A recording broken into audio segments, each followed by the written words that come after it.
Welcome to the Sanity Project Podcast, the place for techies and non-techies who work in the techie world whose work-life balance plan has imploded. We're here to provide solutions that will help both the techie and non-techie live a sane, healthy, and prosperous life. Here's your host, Joanne Victoria. Hi, this is Joanne Victoria with another amazing podcast and another amazing guest on the Sanity Project podcast, and I am your host, Joanne Victoria. Our guest today is Philip DeLuca. He has written a book called The Solo Partner, Repairing Your Relationships on Your Own. And Philip started providing psychotherapy 40 years ago and quickly realized that the express yourself communication approaches were creating more rather than less conflict. As a result, he dedicated himself to finding out why emotional catharsis efforts weren't working.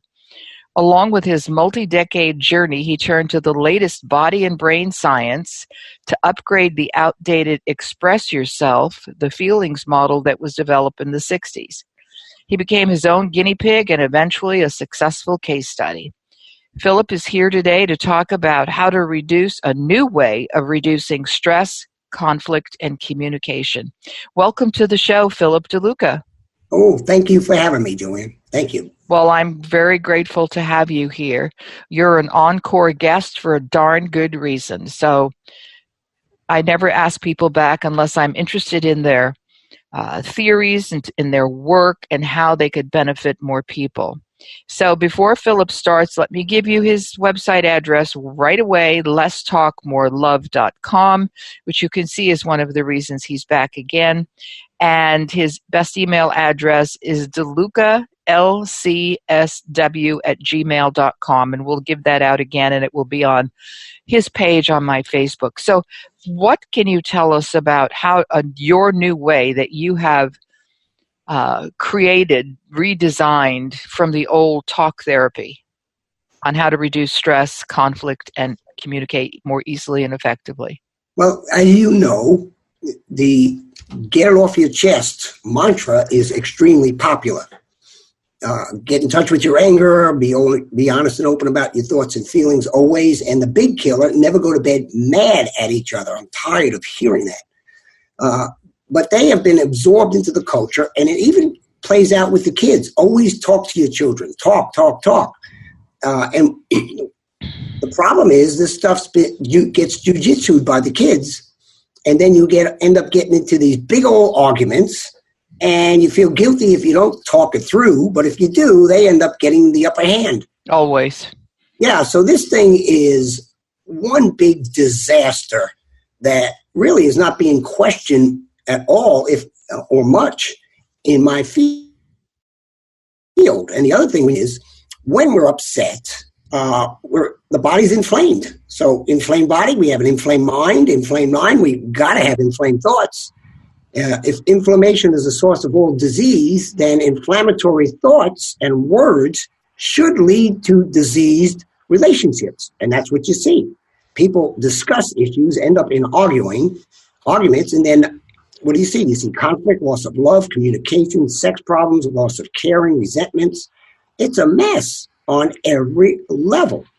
So basically what I did was I came up with, integrated the latest mind-body science, neuroplasticity, epigenetics, brain-gut connection, and I came up with an alternative that fixes these arguments instantaneously in many circumstances, which is really ironic because a lot of people will go to therapists, read books, go on the internet, and get the advice to tell them how you feel. Don't hold anything back, and makes it terminal when it doesn't have to be that way. Families do not have to be breaking up because of their communication snafus. That's for me, the tragic part. You know, families now, kids don't have parents. People, of course, their financial situation has dropped. They're alone. People commit suicide, turn to drugs. A lot of that is so unnecessary. Mm-hmm. Yeah, so, I grew up in an era with which is children should be seen and not heard. So, yes, I can't. Really it has its benefits. I'm tired of the talk-backy little children who think they know everything. And I know they're coming out smarter these days, obviously, for some reason. God has made that happen, but trying to get people's attention. But this constant barrage of arguing with an 8-year-old or a 9-year-old or a 5-year-old, that's absurd. And yet, parents, if they don't do it, feel guilty.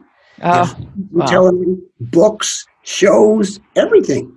I mean, I see it all the time. I see people now, they're saying, yeah, if I don't talk with my child, I feel like a horrible parent. Yet when we do, we end up in these horrible screaming matches.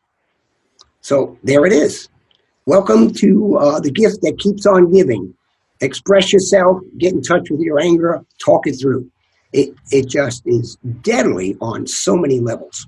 I agree with you. I totally agree with you. I think it's created havoc out in the world, and it's created a generation of young people and the next generation, actually two generations of people who are self-righteous in their approach to the world. And they want to talk about everything when you just want them to just do your job. I don't want to talk about it. You know, there just has to be some time where somebody cuts the cord, this attachment that they have to expressing themselves when nobody else really cares.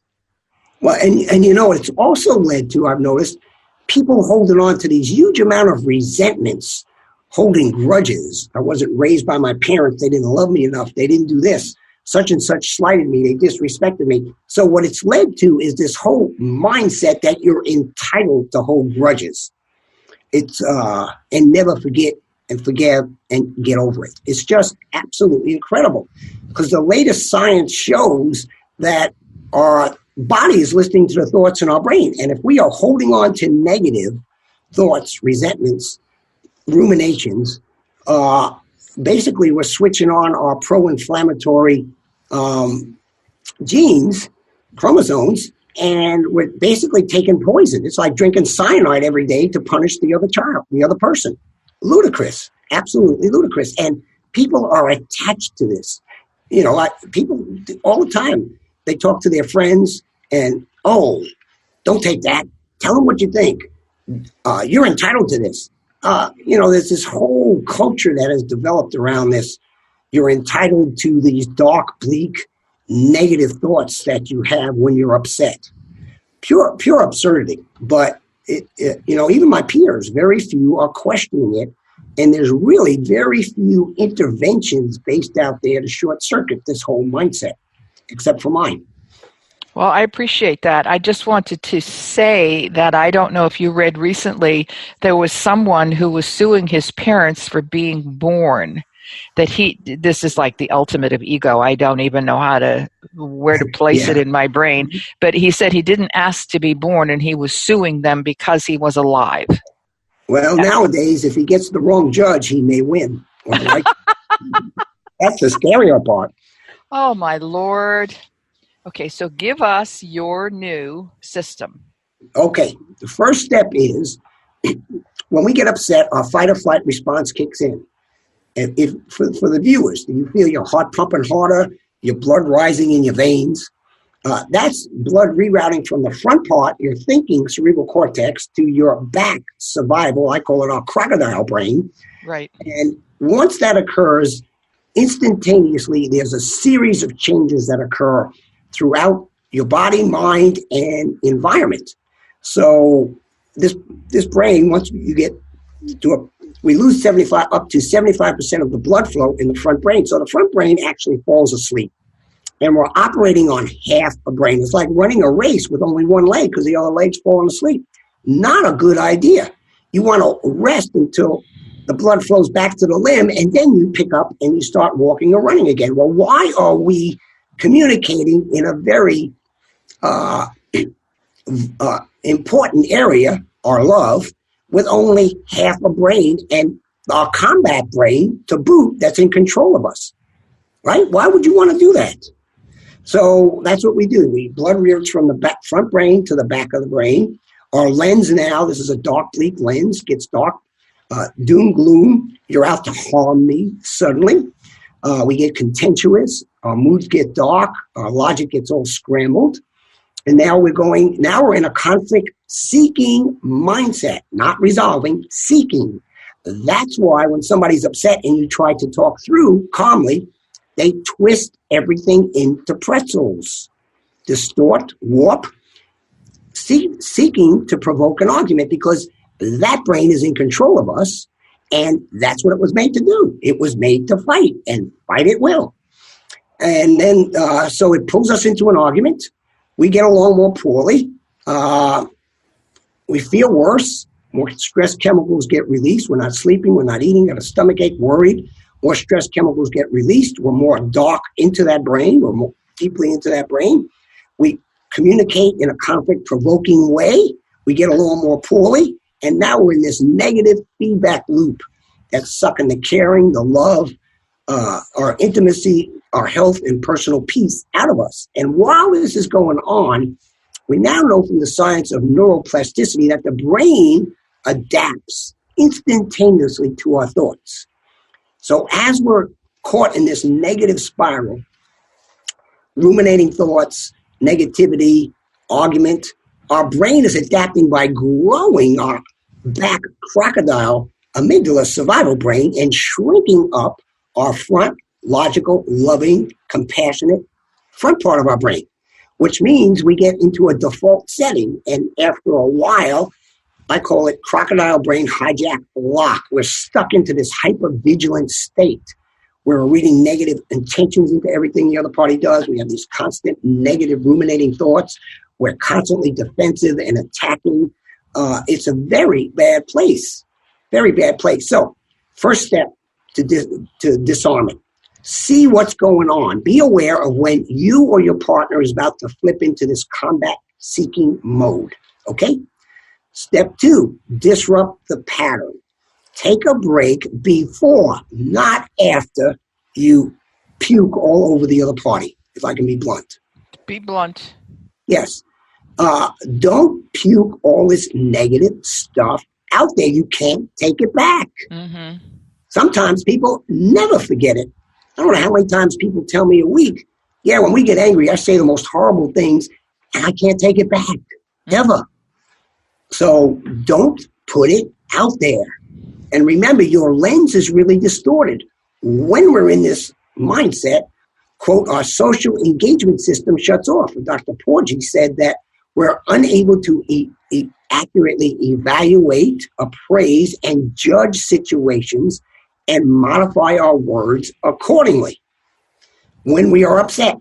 And, quote, this happens regardless of our intelligence level, which means when we get upset, we all get equally stupid, in spite of how smart we think we are and how high our IQ is and how it doesn't apply to me because I'm speaking the truth. No, we all our brains flow out of our ears. So take a break till your full brain power comes back into play. So step 2 is disrupt the pattern by putting this pause switch in. Get away, get calmer. Step 3, how are you going to get calmer? How are you going to detox these chemicals floating around in your body that were made for a physical battle to the death, but all that happened was somebody took your parking spot you were waiting for, not worth killing for, and these chemicals floating around, the cortisol, noradrenaline, and all of these floating around in your head.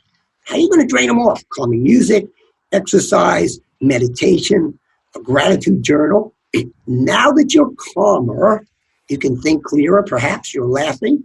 You have perspective. Step 4, re-engage and then talk with the other party. Okay? Got it. Now there's step 5, navigating through provocation. What do you do when the other party is looking to provoke an argument and you're looking to avoid one? You ever been in that kind of situation, Joanne? Oh, yes. And usually people who do that are manipulators by trade. So it's very difficult because they're very astute at what they're doing. But I have been involved in that. I don't know what your solution is, but I'm just going to say I just turn around, I walk away. It's probably not the best, but you give me what I should do next time that happens. Okay. So here's the scoop. When we go into what I call our crocodile brain, scientific name for it is our amygdala. We all get provocative. Here's the boot. We don't think we are, but we're all looking to provoke an argument. When this thing takes over our brain and our body, we all look. We do it. We give certain looks, certain tones, certain questions answered, hook questions. We cop certain attitudes. So we all do it. I know I do it. I lose a few nights' sleep and I get real provocative. Mm-hmm. So I try to stay away from my wife the next day so I can take a nap. Right. So that's being aware of what's going on, like we talked about, step one. So here's your dilemma. If you try to talk through, they're going to say, oh, I want to talk about it, but you know they don't want to talk to resolve. They want to talk to argue, right? Of course. And if you try to avoid it, like let's say you go into the next room, they get even angrier. Yep. Because you're, quote, running from the problem. Where'd they get that from? So and they'll follow you around. You go into the next room, they might follow you. You lock the door, they'll bang on it. You leave the house, they'll threaten that the locks will be changed, and you'll be divorced if you come back. Now, the question is, why are they going through so much trouble to keep you from escaping and avoiding a bad argument? Good question. Because the key word is escape. When we flip into our crocodile brain and it hijacks us, our thoughts and our body, our mind, we're in crocodile mode. We only think of survival at the moment. Everything is black and white, catastrophic. You're out to harm me. I'm in a battle to the death, and if I don't take you down with me, all is lost. So that's why we don't want them to escape. The prey is escaping. When we're upset and we look at our partner, we're not seeing our partner. We're seeing the prey. We're either seeing a jaw about to close on us or a potential meal that is escaping. And we're in the jungle. That's right. That's why they don't want you to escape. The prey will come back with a chance to attack again. So I got to get them now and win. Follow me? Yeah. So I suggest, one, be able to spot.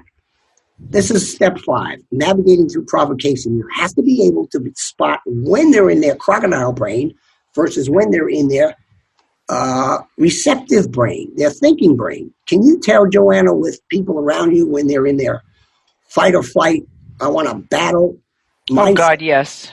Yeah. How can you tell? It's look, tone? Actions, tone, but usually it's the face. I see people's faces and their eyes, they get glassy eyed and they look like they are in the jungle. That's exactly right. Yeah, I confronted somebody a couple of years ago, and it was part of a conversation, and I happened to walk up to this person who was communicating with someone else, and then they looked at me like they wanted to eat me. So, yeah, they did, because they saw you as a meal. That's right.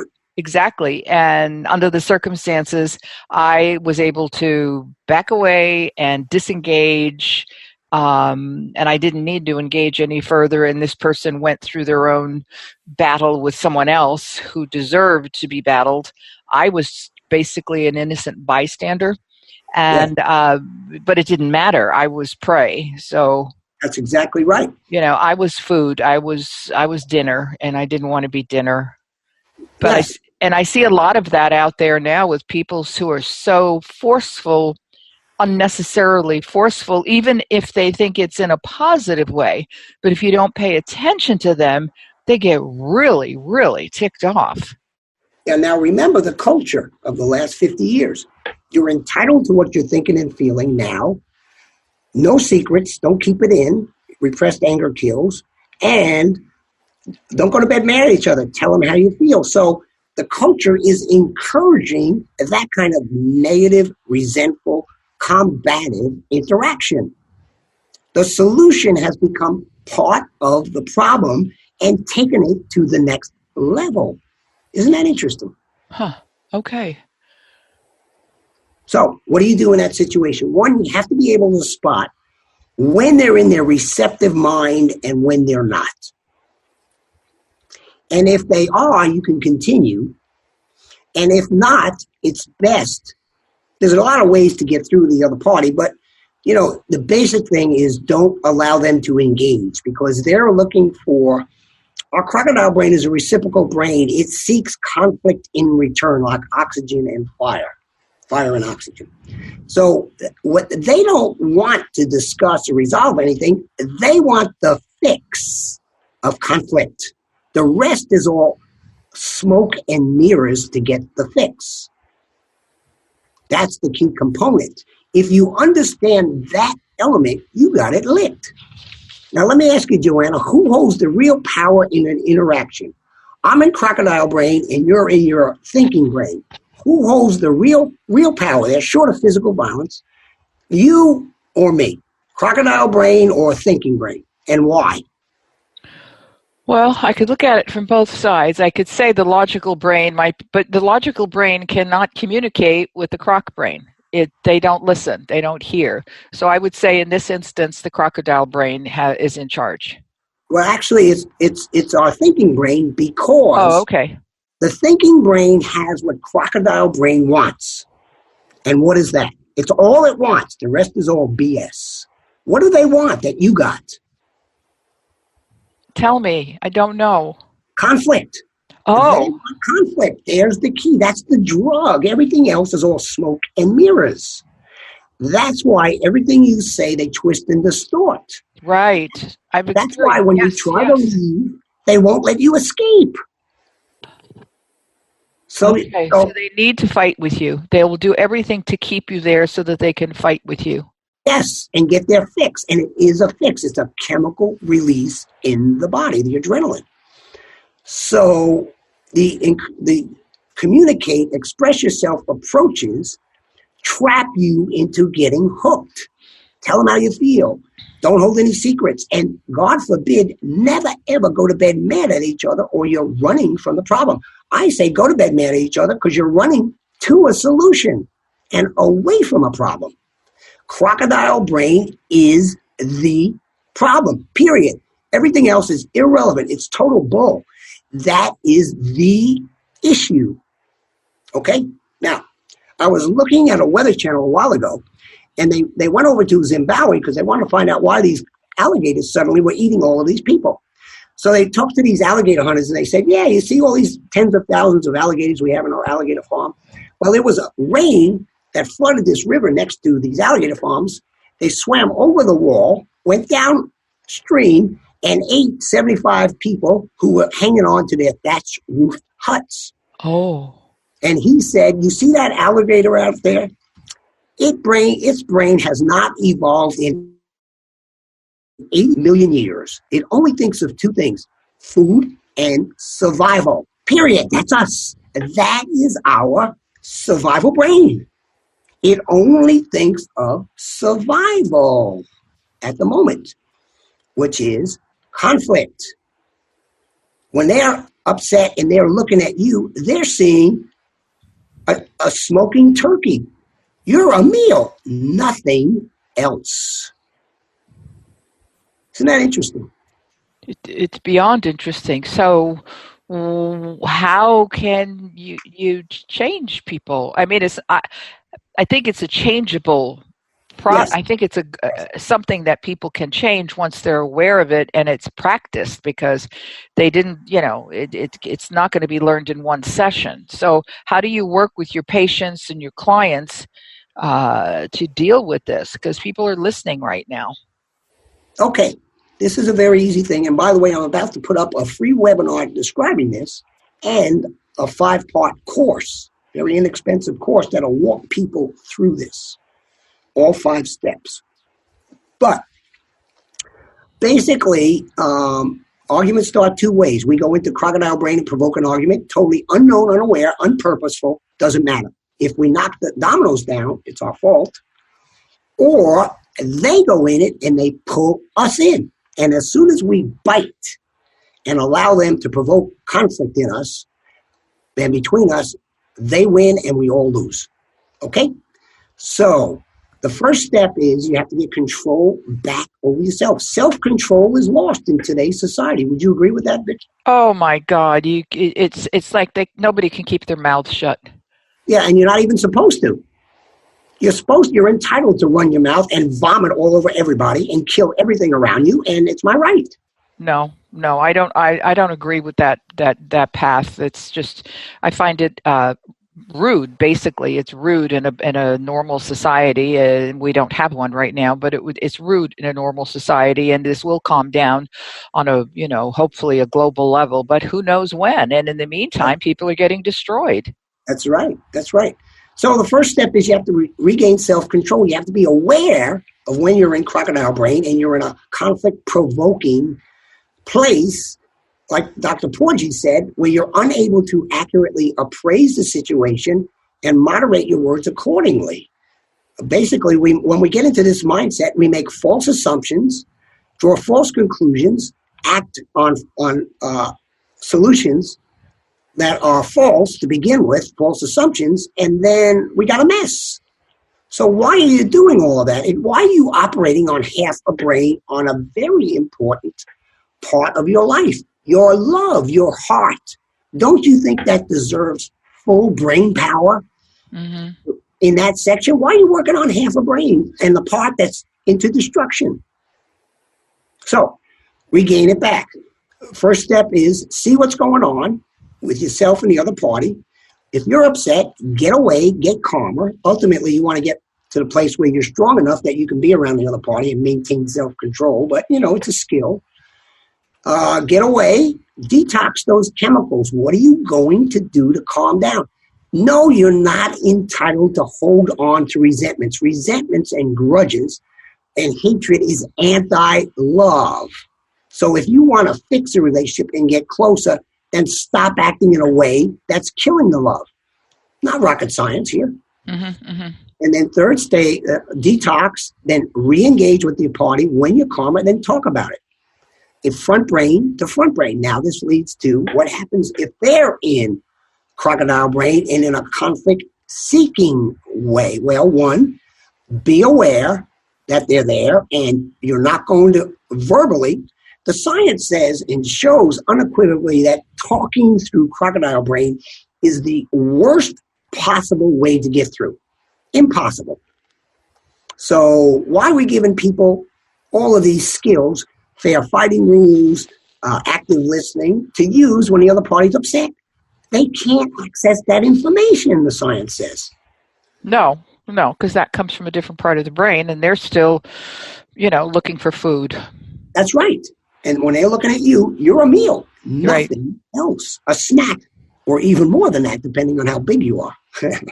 I hope by the time this podcast is published, and I'm saying this so people can listen and look, that you will have the link for this free webinar going toward a second level webinar about this process so that people can attend.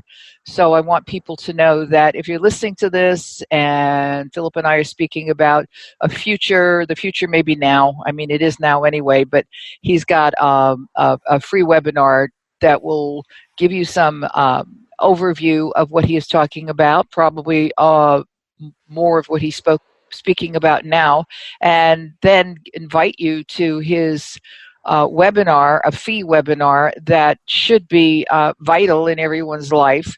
And I will say, especially today, because there's too darn many crocodiles floating around, and you can't make way. You cannot get through them.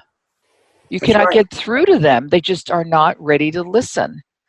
So, okay, so we have your 5 steps and then your 3 steps. Yeah, and the webinar, by the way, is called Stop Your Fighting Tonight and Start Your Road Back to Love. Okay, immediately. I'm talking when people hang up from that 50-minute webinar, they will have the skills to immediately reverse direction. And it won't cost them anything to get that, because I give steps 1 and 2 in there, which are the essential steps.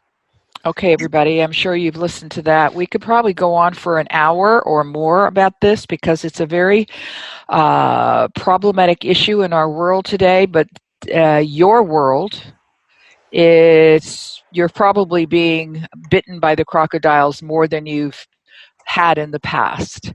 So you need to learn to deal with them, how to use your frontal brain, your thinking brain, your thought processes to capture and kill a crocodile. Is Crocodile hunting. That's right. Crocky. capture, just kill it.